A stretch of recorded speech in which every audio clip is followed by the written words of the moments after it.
नमस्ते ट्रेडर्स। मैं हूं आपका डीके सिन्हा। स्वागत है आपका हमारी सबसे महत्वपूर्ण सीरीज में think and grow rich for traders, the mindset mastery series.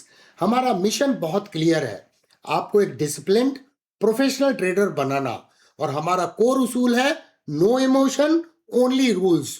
दोस्तों, पिछले एपिसोड में हमने देखा कि ट्रेडिंग कोई लॉटरी नहीं है, ये एक पूरी प्रोबेबिलिटी और मैथ बेस्ड बिजनेस है। हमने समझा कि कसिनो माइंडसेट से 5.26% का एज भी आपको अमीर बना सकता है। अगर आपने वो फाउंडेशनल वीडियो नहीं देखा है तो अभी नीचे लिखे डिस्क्रिप्शन में जाइए और प्लेलिस्ट में जाकर उसे देखिए, क्योंकि उसके बिना आज की बातें आपके सर के ऊपर से निकल जाएंगी। आज हम शुरू कर रहे हैं नेपोलियन हिल की बुक का पहला चैप्टर, डिजायर। लेकिन ट्रेडिंग में डिजायर का मतलब वो नहीं है जो इंटरनेट गुरुस बताते हैं। ज्यादातर लोग सोचते हैं सर मुझे 1 महीने में पैसा डबल करना है।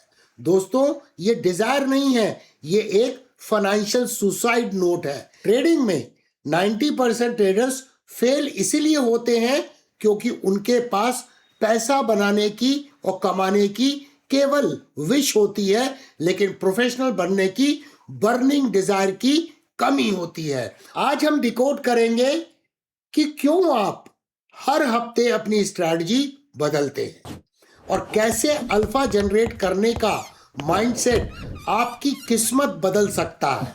एक चीज हमेशा याद रखिए कि मार्केट के रिटर्न्स कभी भी गारंटीड नहीं होते हैं, लेकिन प्रॉपर एनालिसिस, प्रॉपर रिसर्च और साथ में प्रॉपर माइंडसेट आपको एक एज देता है। लेकिन फिर भी रिस्क मैनेजमेंट को इग्नोर नहीं करना चाहिए। चलिए इस महत्वपूर्ण चर्चा की शुरुआत करते हैं।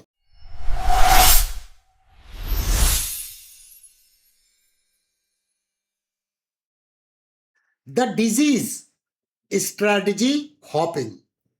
आपने यह पैटर्न कई बार देखा होगा। मंडे को आपने एक वीडियो देखी और आरएसआई सीखा, प्रॉफिट हुआ, बहुत खुश हुए। ट्यूसडे को उसी स्ट्रैटेजी पर स्टॉप लॉस हिट हो गया। वेडनेसडे को फिर लॉस हुआ। अब आपका दिमाग कहता है आरएसआई बेकार है। लोग बोल रहे हैं एमएसीडी ज्यादा एक्यूरेट होता है। थर्सडे को आप एमएसीडी पर शिफ्ट हो गए। ध्यान से सुनिए दोस्तों, इसे कहते हैं स्ट्रैटेजी हॉपिंग। आप एक्चुअली एक होली ग्रेल ढूंढ रहे हैं, एक ऐसी मशीन जो कभी लॉस ना दे। पर डेटा देखो दोस्तों, मार्केट में ऐसी कोई स्ट्रैटेजी बनी ही नहीं है जो 100% विन रेट आपको दे सके। जब आप हर हफ्ते स्ट्रैटेजी बदलते हैं तो आप एक्चुअली अपने एज को कभी काम करने का मौका ही नहीं देते हैं। प्रोबेबिलिटी का रूल बहुत क्लियर है, रिजल्ट हमेशा एक बड़े सैंपल साइज में ही समझ में आएंगे।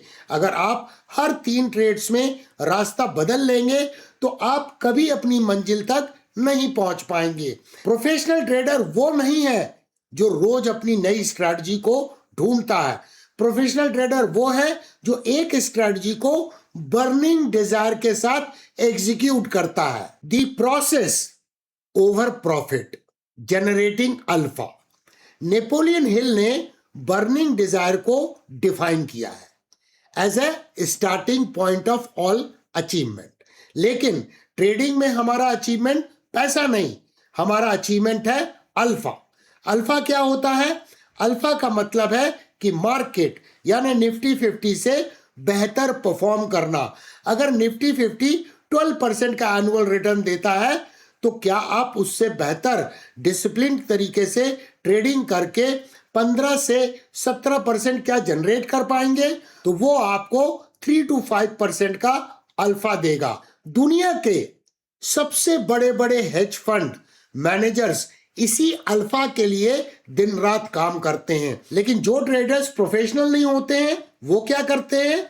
वो अल्फा नहीं, जैकपॉट ढूंढते हैं। जब आपका फोकस जैकपॉट पे होता है तो आप इमोशंस में बह जाते हैं। हमारा कोर फिलॉसफी है no emotion only rules. Burning desire का मतलब है वो जुनून जो आपको अपने रूल्स पर टिकाए रखे, चाहे मार्केट कितना भी वोलेटाइल क्यों ना हो। जब आपकी फोकस रिजल्ट से हटकर एग्जीक्यूशन पे आ जाती है, तब आपका डर धीरे धीरे खत्म होने लगता है।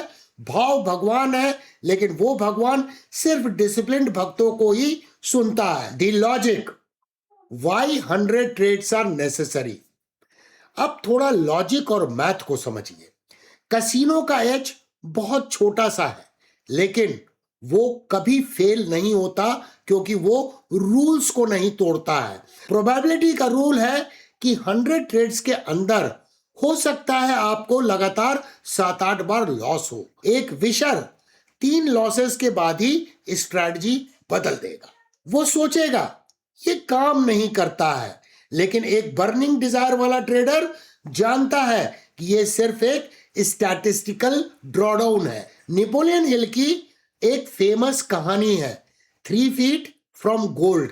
एक आदमी सोने की तलाश में महीनों तक खुदाई करता रहा। जब सोना नहीं मिला तो वो थक गया, हार गया और अपनी मशीन सस्ते भाव में उसने बेच दी। उसको खरीदने वाले ने जब एक्सपर्ट को बुलाया तो पता चला कि सोना वहां से सिर्फ 3 फीट की दूरी पर उपलब्ध है। स्ट्रैटेजी हॉपर्स के साथ भी यही होता है। वो एक प्रॉफिटेबल स्ट्रैटेजी के बहुत करीब होते हैं, लेकिन एक ड्रॉडाउन से डर के वो 3 फीट पहले ही रुक जाते हैं और नया गड्ढा खोदना शुरू कर देते हैं। क्या आप भी वही कर रहे हैं? हर नया इंडिकेटर आपको वापस 0 पर लेके आता है। Actionable homework, the 6 steps to alpha. Napoleon Hill ने 6 स्टेप्स दिए हैं डिजायर को रियलिटी में बदलने के लिए। इन्हें आज ही अपने ट्रेडिंग जर्नल में लिखिए। Step number 1, define your alpha. एक पेपर पे लिखिए कि आप निफ्टी 50 के मुकाबले कितना एनुअल अल्फा जनरेट करना चाहते हैं। बी प्रोफेशनल, टारगेट कीजिए 2% और 5% ओवर द इंडेक्स एनुअली। ये सुनने में छोटा लगता है, पर कंपाउंड होने पर इसका रूप काफी बड़ा होता है, जो वेल्थ क्रिएशन में आपकी मदद करेगा। Step number 2, the sacrifice. इस अल्फा के बदले आप क्या सेक्रीफाइस करने के लिए तैयार हैं? क्या आप अपनी ईगो को सेक्रीफाइस करेंगे? क्या आप रैंडम स्ट्रेटजी हॉपिंग छोड़ देंगे? Step number 3, the deadline. एक डेट भविष्य की सेट कीजिए कि आप उस तारीख तक एक रूल बेस्ड प्रोफेशनल ट्रेडर बन जाएंगे। द प्लान, विजिट कीजिए हमारे कोर्स टैब को। वहां कोई भी एक रूल बेस्ड स्ट्रेटजी को पिक कीजिए, चाहे वो अर्जुन ट्रेडिंग स्ट्रेटजी हो या सूर्या ट्रेडिंग स्ट्रेटजी हो। इन दोनों में से एक को चुन लीजिए। ये कसम खा लीजिए कि आप इसे बिना किसी डेविएशन के इंप्लीमेंट करेंगे। स्टेप नंबर 5, दी एग्जीक्यूशन। बहुत क्रूशियल पॉइंट है। शुरुआत हमेशा पेपर ट्रेडिंग से कीजिए। एक ट्रेडिंग जर्नल जरूर मेंटेन कीजिए जहां आप अपने हर ट्रेड के लॉजिक को लिखेंगे। जब तक आपके पास 50 से 100 ट्रेड का डेटा नहीं हो जाता, असली पैसा नहीं लगाएंगे। Step number 6, read it allowed. जो आपने लिखा है उसे मार्केट खुलने से ठीक 5 मिनट पहले जोर से पढ़िए। यह आपके सबकॉन्शियस को रीप्रोग्राम करेगा। दोस्तों, डिजायर का मतलब सिर्फ सपने देखना नहीं है। उन सपनों के लिए डिसिप्लिन की आग भी आप में जलना चाहिए। अगली बार जब आपका मन करे कि चलो आज कुछ नया ट्राई करते हैं, तो याद रखिए आप सिर्फ 3 फीट दूर हैं अपनी कामयाबी से। अगर आप इस सीरीज के साथ जुड़े रहना चाहते हैं तो अभी सब्सक्राइब कीजिए। अगला एपिसोड बहुत ही ज्यादा इंपॉर्टेंट है, फेथ। बिना फेथ के आप ड्रॉडाउन को कभी झेल ही नहीं पाएंगे। हम बात करेंगे कि बैक टेस्टिंग से फेथ कैसे बिल्ड होता है। आपके लिए होमवर्क, कमेंट सेक्शन में मुझे अभी बताएं कि आप कौन सी स्ट्रैटेजी सेलेक्ट कर रहे हैं, अर्जुन या सूर्या। मैं हर कमेंट को रीड करूंगा। याद रखिए, no emotion only rules. Data देखो, इमोशन नहीं। मिलते हैं अगले ट्यूसडे शाम 7 बजे। जय हिंद।